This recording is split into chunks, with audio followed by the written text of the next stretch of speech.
I got another video for y'all. This Love Prison Season 1, Episode 4. Let's get into it. So, this episode is about Steven and Rachel. I said Steven, Rachel. So, this is actually surprisingly the most lighthearted episode, of course, until, the one moment in the end that we'll go over. But there was like little to no, you know what I'm saying, arguments, awkwardness until, like I said, the said moment. So, Steve kind of gives off the frat bro vibe because he's on some shit like, oh yeah, like let's play a game. I forget what he said the game is called, but it's like, oh, if the beer is in your right hand instead of your left hand and I catch you and I call it out, then you have to chug it. And it's like, which is so stupid. But Rachel's like, yeah, he's like on the frat guy type. I'm like, well, you said all of his pictures were like him out partying and shirt off and all that other shit. And like, you should have kind of got the vibe, but cool, whatever. They were bored. And then the nigga asked you to play cup pong. Like, don't get me wrong. If I was in a house for 23 hours and only went outside for an hour, I would probably be playing cup pong too. But I'm like, yeah, the signs of like frat bro is there. And like, the that's what she said jokes and shit like that. That's like frat bro shit. So,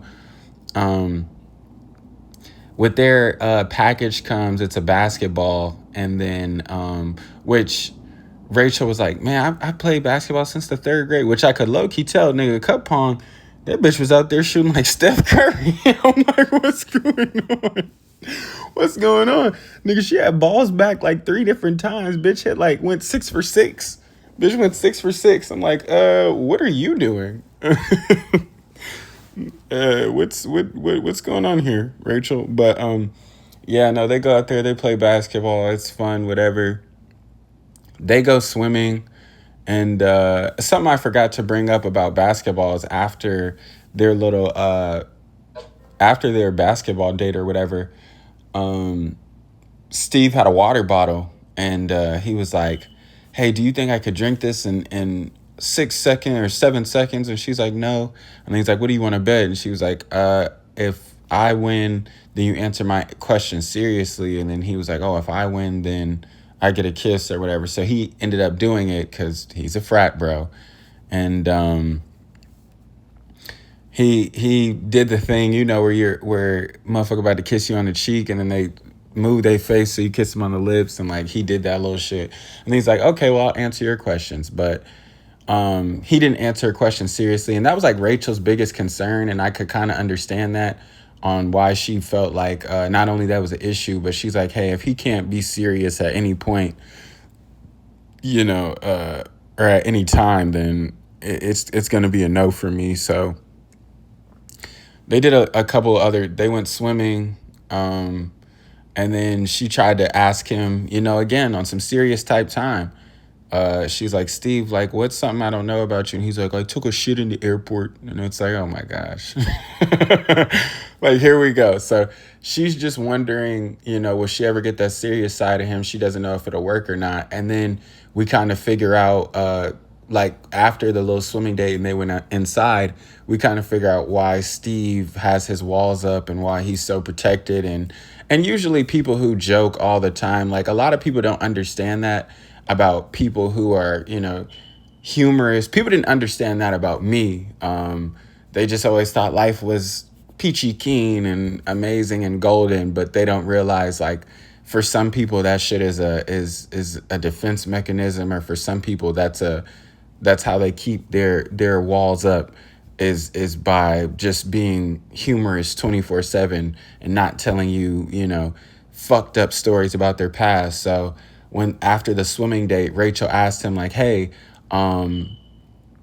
she was like, what was your longest relationship or whatever? And he was like 3 years, and that was like back in high school. I think he's like 27 or something, so it's been a moment.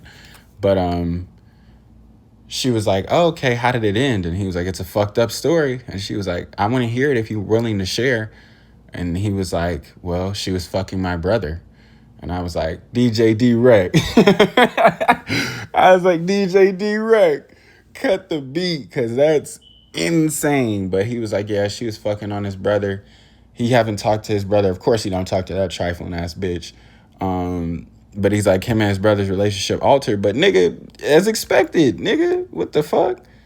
How you going? It's one thing. See, it's one thing if we passing them around, you know what I'm saying, or like I throw you the lob or some shit. But if that's my girl, gang, like you as my brother you shouldn't even want that. My blood brother, like even friends, like if it's your friend who you call your brother, that shit weird. But my blood brother, nigga, like nah, that's like that's too much. So yeah, and that also I wanted to kind of pair that with the clip that they showed of him in his confessional later on, just to like low key prove a point, because people say, oh, that doesn't make any sense, which I feel like I've said this before, but some experiences are just like, come on now, like you're not gonna get by this. So they play a little bit of truth or dare later that night, and she dares him to do an interpretive dance. He dares her to let him do a body shot off of her. They're both drunk. He puts on some chapstick. They kiss. She gets a taste of the chapstick. Then she gets even more of a taste of the chapstick and a taste of that diap, because she gives away the Bucci cat. She was feeling herself. Hey, go for it, Rachel. Nigga, I was right with Steve. I like a woman who knows what she wants. I like a woman that just goes for it. I like a woman that knows what she wants. But yeah, so that was that. They wake up in the morning. The vibe is cool. It's great. And the producers, they decide to throw up the clip of him saying that, like, hey, his sex life and his love life is two different things. And, like, he just usually pretty much runs through bitches and never talks to him again.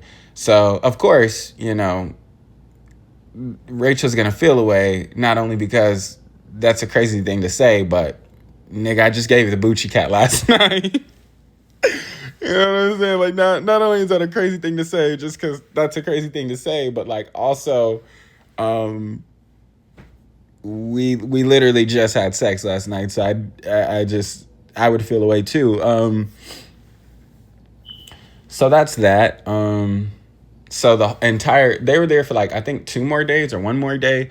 And the whole day, like, Rachel was just cold. But of course, like, your head would be kind of scrambled if you would think like somebody's interested in you. And then like Steve at first, I'm glad he kind of expounded on his feelings towards Rachel when he left, because he didn't, like, when she asked him about it, he didn't say too much. He was like, I actually like spending time with you. I don't think you're one of them. And then left it at that. It's like, nigga, you don't want her to leave. If you really want her, nigga, pour your heart out. You know what I'm saying? It's not a bad thing to be vulnerable, to be emotional, especially to somebody that you really want. Y'all be feeling like y'all be regretting when that person leaves, or when that person don't want nothing to do with you out the door, and you wish that you would have said something. Bro, leave it all out on the table. You feel like she's different than the other girls. You've enjoyed your time with her. She's not them. You're not the nigga that you used to be. Like, bro, get to it. Like, what are we doing? So yeah, she's cold to him the last day there, and she really doesn't say too much. And when they and also too, like, I'm not even gonna say that. I'm not gonna say that. But anyway, yeah, let me go ahead and end this. So when they leave, that's when he pours his heart out to her, and he's like, you know, I think of you way more than just, you know, those other women or whatnot, and what I was doing in my past. Like, you mean a lot to me. I enjoyed our time here. I enjoyed it more than I thought I would. I didn't know what to expect, but you're awesome. Like, he just really started getting into it. And Rachel was like, you know, with your comment about the women, I didn't know what to think. But now that we kind of nipped it in the butt, and, you know, now that you're telling me how you feel and you're serious about da-da-da-da-da, so we'll leave together. So they end up leaving together. 3 months later, they're still dating. They're chilling. So congrats to Steve and Rachel. But I wanted to tie those two things together. That nigga's ex fucking his brother, and that nigga going on a rampage. Y'all see? Y'all see, I keep trying to I tell y'all. Now don't get me wrong. I've said this before on here, but I want y'all to know the difference, right? So I'll say niggas is corny if like it's a black man who says, "Oh, I don't deal with black women because they were rude to me in school." It's like, nigga, okay, we all got bullied. Like now you being corny, you on some other shit. Like you trying to make up an excuse. That's being corny, that's making an excuse. That's not living in your truth that you like white women and or non-black women, right? But you telling me that, hey, now I run through bitches because my ex of 3 years fucked my blood brother. You know what I'm saying? That's where I say, you turned a good nigga out. I don't know what to you turned a good nigga out. I don't know Steve personally, but if he could sit down in a loyal relationship for 3 years with her, I'm just gonna go out on a limb here and say that's a good nigga. But I keep telling y'all, there's plenty of good niggas out. When it comes to people out there, and I'm not gonna do the deep shit where it's like hurt people. Nigga, shut up. But you have to understand that there's plenty of good people out there who turned into terrible people, doing terrible things to other people just because they've had such a traumatic experience. And you could say whatever you want to say. I know for sure, I don't have a brother, but I know for sure if I did, I would not be able to bounce back from that. And I would be on the same type time of running through you hoes and having trust issues, fucking and never saying a word to you hoes again. Because that's some traumatic shit.